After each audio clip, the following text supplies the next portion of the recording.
नमस्कार। ग्रहों की गोचरीय स्थिति पर रेगुलर वीडियो पाने के लिए साप्ताहिक राशिफल, मासिक राशिफल, त्रैमासिक राशिफल और ग्रहों के बाकी गोचर पर भी रेगुलर अपडेट्स पाने के लिए, जिसके हिसाब से आप अपने जीवन में थोड़ी गाइडेंस प्राप्त कर सकें, इसके लिए मेरे चैनल को अवश्य सब्सक्राइब करें। जिन लोगों ने सब्सक्राइब कर रखा है वो ऑल ये जो नोटिफिकेशन सेटिंग होती है इसको क्लिक करें, क्योंकि कभी कभी कुछ लोग बोलते हैं उनको नोटिफिकेशन नहीं मिलती। आशा करता हूं चैनल को सब्सक्राइब करेंगे और रेगुलर वीडियोस अवश्य आप देखेंगे। नमस्कार। ओम गणेशाय नमः। ओम नमः शिवाय। मैं निखिल ज्योतिष आचार्य आप सभी का मेरे चैनल पर पुनः स्वागत करता हूं। आशा करता हूं कि आप सभी स्वस्थ होंगे। महादेव की कृपा आप सभी पर सदैव बनी रहे। ये वीडियो कन्या यानी कि वर्गों के लिए बहुत विशेष है, क्योंकि वीडियो है देवगुरु बृहस्पति के मार्गी होने के बारे में। देवगुरु बृहस्पति मार्गी हो रहे हैं। कब हो रहे हैं? 11 मार्च 2026 को, और 2 जून 2026 तक वो आपके 10वें भाव में रहेंगे। उसके बाद वो आगे चले जाएंगे। 11 नवंबर 2025 को वक्री हुए थे। हाँ, उस टाइम पे वो कर्क में थे, फिर वापस गिर गए थे आई थिंक 5 दिसंबर को। लेकिन 4 महीने से वक्र अवस्था में, और ये नॉर्मल है, हर साल होता है। कई लोग इसको बहुत सेंसेशनलाइज करके बोल देते हैं कि इतने सालों बाद बृहस्पति वक्री हो रहे हैं। ऐसा कुछ नहीं है, और अतिचारी भी वो हर साल होते हैं, जैसा मैं पहले एक्सप्लेन कर चुका हूँ। ये नेचुरल अवस्था है ग्रहों की, एस्ट्रोनॉमी है। एक ग्रह सूर्य से एक पर्टिकुलर दूरी पे ही वक्री और मार्गी होता है। खैर, वक्री ग्रह बहुत बली हो जाता है, बहुत स्ट्रांग हो जाता है, पर इसका मतलब ये भी नहीं कि वो अच्छा हो जाता है। मैं हमेशा इस चीज को समझाने की कोशिश की है ज्योतिष में कि एक ग्रह भले ही आपके लिए कुछ एरियाज में बहुत अच्छा रिजल्ट दे, बहुत संभव है कि वही ग्रह किसी और एरिया में एकदम नेगेटिव रिजल्ट दे। तो वैसे ही वक्री ग्रह भले ही स्ट्रांग हो जाए, पर आपके लिए शायद बुरा भी प्रभाव दे सकता है। लेकिन एक वक्री ग्रह बहुत अपॉर्चुनिटीज लाता है, पर उसके साथ ही वो बहुत डिलेज भी लाता है, बहुत ऑब्स्टेकल्स लाता है। तो बहुत टाइम से आपके 10वें घर में वक्री थे, तो अब मार्गी हो रहे हैं, तो देखते हैं कि आपके लिए क्या क्या पॉजिटिव्स लेकर आ सकते हैं, क्या अच्छे बदलाव लेकर आ सकते हैं। इसकी हम चर्चा करेंगे इस वीडियो में। लग्न राशि या चंद्र राशि यदि आपकी कन्या है, दोनों ही देख सकते हैं, अलग अलग राशि पर नहीं बन सकते। जहां से सूट और रिलेट ज़्यादा करता है आपको वहां से देखिए। व्यक्तिगत तौर पे मेरा मानना है लग्न से देखेंगे तो अच्छा, इनकेस नहीं पता है तो चंद्र राशि से भी देख सकते हैं। शुरू करते हैं इस अत्यंत महत्वपूर्ण राशिफल का। शुरू करते हैं। सबसे पहले बृहस्पति आपके 10वें घर में वक्री थे। करियर में बहुत प्रॉब्लम आई होगी। वर्स्ट केस सिनेरियो, कुछ लोगों की जॉब चली गई होगी। अदरवाइज भी वर्क स्ट्रेस, गलतियां, मतभेद, ऑफिस टेंशन बड़ी होगी। अब सबसे अच्छी बात है कि जिनकी जॉब चली गई थी उनके लिए बहुत अच्छा टाइम है दोबारा जॉब प्राप्त करने के लिए। अभी रिसेंटली क्योंकि चीज़ें बहुत बदल रही हैं, एआई है और बाकी चेंजेस आए हैं, तो कई लोगों को जॉब में प्रॉब्लम्स आई हैं, और ये पिछले 2-2.5 साल से चल रहा है। अभी भी बंद नहीं हुआ, ना ही आगे बंद होने वाला है।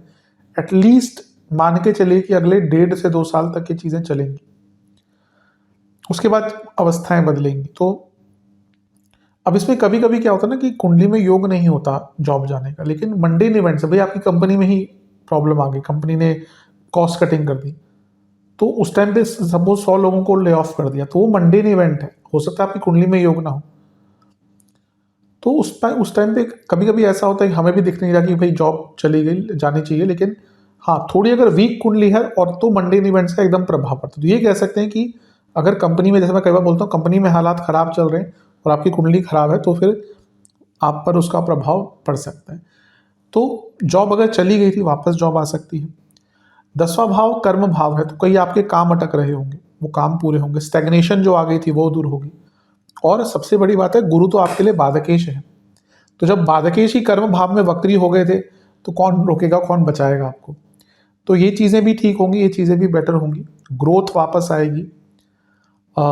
जो काम एकदम ऐसे लग रहे थे ना कि वे पूर्ण हो ही नहीं पाएंगे, कि भाई अब तो कुछ हो ही नहीं सकता, वो कार्य भी आपके बनने शुरू होंगे। गलतियां आपकी कम होंगी, रिकॉग्निशन मिलेगी, प्रोफेशनल सेटिस्फैक्शन मिलेगी, और प्रैक्टिकलिटी बढ़ेगी। आपके जीवन में जो प्रैक्टिकलिटी नदारद हो गई थी, गायब हो गई थी, वो प्रैक्टिकलिटी वापस आएगी। ये भाव पूर्ण योग कारक भाव है लग्न के साथ। तो यहाँ पे एक वक्री ग्रह का बैठना, यानी कि कार्य पूर्ण हो ही नहीं रहे होंगे, अधिकतम कार्य आपके अटक रहे होंगे। तो जो अटक रहे थे कार्य वो यहाँ पर पूर्ण होंगे। अगला पॉइंट, चौथे घर के स्वामी वक्री हो गए थे, प्रॉपर्टी संबंधित कार्यों में प्रॉब्लम आई होगी, खरीद नहीं पा रहे होंगे, बेच नहीं पा रहे होंगे, वो दूर होगा। इमोशनल लाइफ बेटर होगी। बहुत संभावना है कि आप अब क्योंकि शनि भी लग्न को देख रहे हैं, शनि चौथे घर को भी देख रहे हैं, तो आप में से कई लोगों का इमोशनल ब्रेकडाउन बहुत बार हुआ होगा, इमोशनल लाइफ में बहुत दिक्कत आई होगी, वो चीज़ें सॉल्व होंगी। रिकॉग्निशन, क्योंकि ये भाव 10वें से सप्तम है, स्पेशली कार्य क्षेत्र में रिकॉग्निशन मिलेगा, फैमिली प्रॉब्लम्स दूर होंगी।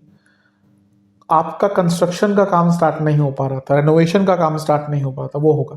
आप कोई व्हीकल चेंज करना चाहते हैं, अपना गाड़ी नहीं लेना चाहते थे, पुरानी बेच के नहीं हो पा रहा था, वो होगा।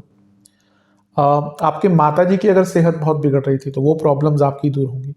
सेल्फ बिलीव बढ़ेगा और सबसे बड़ी बात है कि आप अच्छा महसूस करेंगे। कभी कभी क्या होता है ना, चौथा भाव बहुत पीड़ित होता है व्यक्ति का, उस व्यक्ति के जीवन में इमोशंस या हैप्पीनेस ही नहीं रहती। फॉर एग्जाम्पल चौथे घर में केतु, बहुत जनरल स्टेटमेंट है क्योंकि बाकी चीजें भी देखनी पड़ती हैं, लेकिन अगर चौथे घर में केतु है, चंद्रमा भी खराब है, लग्नेश खराब है, बहुत कुंडलियां हैं मेरे पास कि दुनिया भर की चीजें हैं। गाड़ियों के नाम करें तो जो लग्जरी गाड़ी है सब कुछ है, इतनी बेइंतहा दौलत है कि आज भी बंद कर दे काम करना तो पुश्तें बैठ के खाएं। लेकिन वो कहते हैं कि मेरे को याद नहीं कि मैं लास्ट टाइम खुश कब हुआ था। एक क्लाइंट है मेरे, वो बहुत टाइम से मैं उनको जानता हूँ, मतलब जब से मेरा शायद यूट्यूब स्टार्ट हुआ था तब से वो एज थोड़ी ज़्यादा है, लेकिन हाँ अब ये होता कि संबंध बन जाते हैं अच्छे तो वो हर 2-3 महीने बिना किसी कारण भी कंसल्टेशन ले लेते हैं कि बस आपसे बात करनी थी।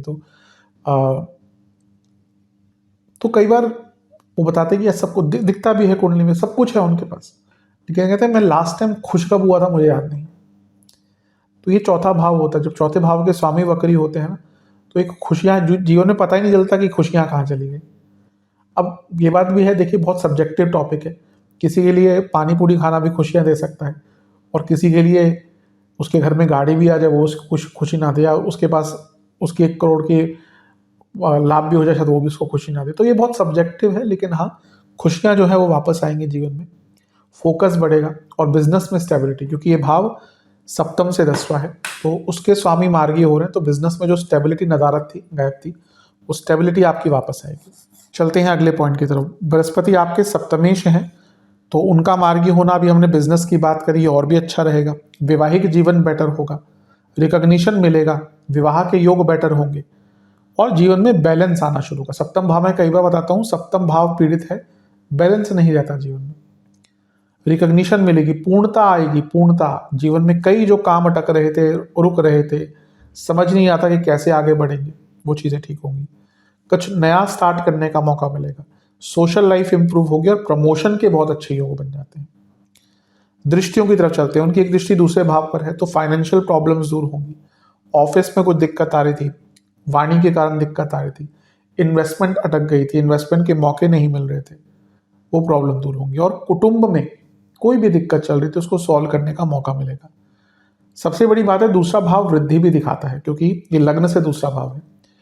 तो बहुत लोगों के साथ ऐसा हुआ होगा कि हाथ के पास पड़ी है अपॉर्चुनिटी, मतलब कि सामने दिख रही है, लेकिन फिर भी कुछ ना कुछ कारण से वो चीज़ें अटक जाती होंगी, तो वो प्रॉब्लम आपकी दूर होगी। अगला पॉइंट है, बृहस्पति का प्रभाव चौथे घर पर, इमोशनली बहुत स्ट्रांग होंगे।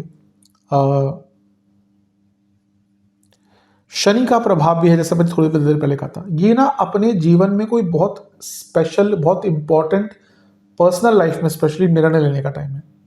कभी कभी होता है कि हम अभी हर कई क्योंकि ये एक जनरल राशिफल है, पर कभी कभी हमें पर्सनल लाइफ में, इमोशनल लाइफ में कोई बड़ा निर्णय लेना होता है, वो भले किसी को दूर करना हो अपने आप से, भले ही किसी को कॉन्फ्रंट करना हो। कभी कभी होता है कि ना हमें कोई बहुत इमोशनली तंग कर रहा है लेकिन हम उससे दूर नहीं हो पाते।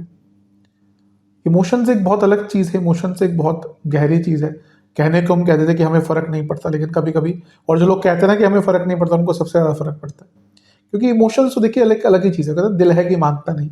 तो लेकिन कभी कभी होता है कि कुछ बहुत हार्ड इमोशनल निर्णय लेने होते हैं, तो ये वो टाइम है कि मे भी आपको कुछ बड़े और कड़े निर्णय लेने पड़े और वो हिम्मत आपके अंदर रहेगी। उनकी दृष्टि छठे घर पर है, ये अर्थ त्रिकोण का एक्टिवेशन हो गया 2 6 10 का, तो करियर में आगे बढ़ पाएंगे, करियर में जो पेंडिंग काम थे वो पूरे हो पाएंगे, ऑफिस स्ट्रेस कम होगा, बर्डन कम होगा। और सबसे महत्वपूर्ण चीज़ ये है कि आपका जो रुका पैसा था, कोई रुका पैसे का जो काम था वो भी आपका ठीक हो जाएगा। डिजीजेस तंग कर रही थी उसमें भी आपको पूर्णता मिलेगी। तो ये सारी अच्छी चीज़ें हैं। अब कुछ उपाय की बात कर लेते हैं। ओवरऑल ये बृहस्पति का मार्गी होना कई एरियाज में आपको अच्छा रिजल्ट देकर जाने वाला है। उपाय की बात करते हैं। आपको एक पात्र में दूध, गंगा जल और अष्टगंध थोड़ा उसमें मिलाना है। अष्टगंध का पाउडर मिल जाता है आराम से मार्केट में। शिवलिंग का अभिषेक करना है और ओम देव पूजिताय नमः इस मंत्र का आपको 108 बार जाप करना है। और मंदिर में कुछ धार्मिक पुस्तकों का और कुछ दक्षिणा ये अर्पण आपको करनी है। धार्मिक पुस्तकों का दान कीजिएगा, कोई भी कर सकते हैं, कोई भी मतलब जिस भी मंदिर में कर रहे हैं। अगर शिव जी के मंदिर में ही कर रहे हैं तो शिव चालीसा, शिव पुराण, दुनिया भर के ग्रंथ है। लेकिन हाँ, जो जनरल पब्लिक पढ़ पाए, क्योंकि शिव जी के तो इतने या महादेव के तो इतने ग्रंथ हैं जो जिनकी कोई गिनती नहीं है, लेकिन हर व्यक्ति वो नहीं पढ़ पाता। जो शिव चालीसा, आरती, शिव पुराण आदि पुस्तक दान में दीजिएगा। आशा करता हूँ वीडियो काम आएगा। चैनल पर नए हैं सब्सक्राइब कीजिए, वीडियो को लाइक कीजिए। मिलता हूँ अगली वीडियो में, तब तक के लिए ओम नमः शिवाय।